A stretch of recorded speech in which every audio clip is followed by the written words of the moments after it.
बानो केड़े कम सां आयो आहीं गामण खान?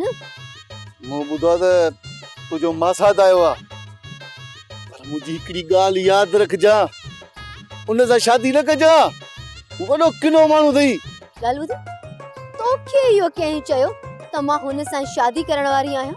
भानू ॻोठ में सभिनी जे वात ते इहा ई ॻाल्हि थी हले चाचे चिबड़ सारंग खे तोसां शादी लाइ हिते घुरायो आहे बकवास था कनि माण्हू ऐं तूं बि पंहिंजी बकवास बंदि कर।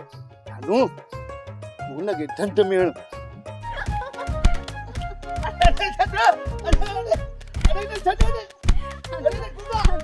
अदा बस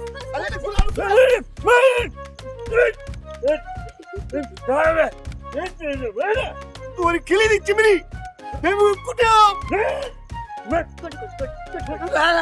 बाहर तू बाहर में जाओ कच्चा पीटणो मैं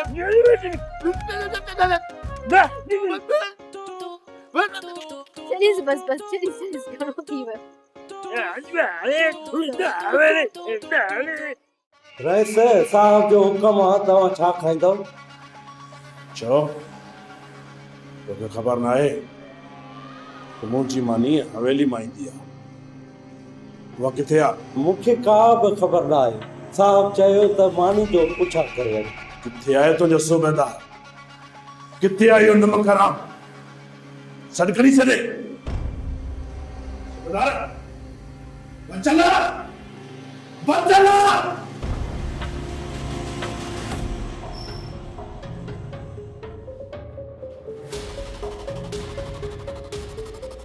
छाते कूकूं तो करी नंढा रेस छा थियो आहे? सूबेदार बचल मुंहिंजी मानी किथे आहे? मान जेका ख़ासि मुंहिंजे लाइ आई आहे हवेलीअ उहा मानी उहा एसपी साहब खाई छॾे तव्हांजे नाले पुछा कई त पुछो छा खाईंदो?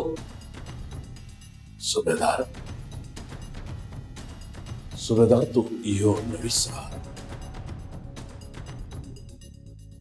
पूरा 2 लाख रुपया रखे तोखे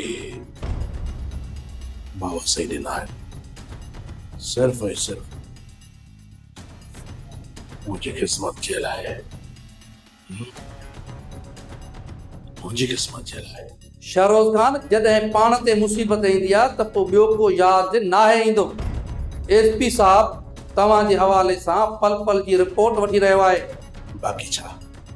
वेरुन जी वस्ती वेरुन जी वस्ती।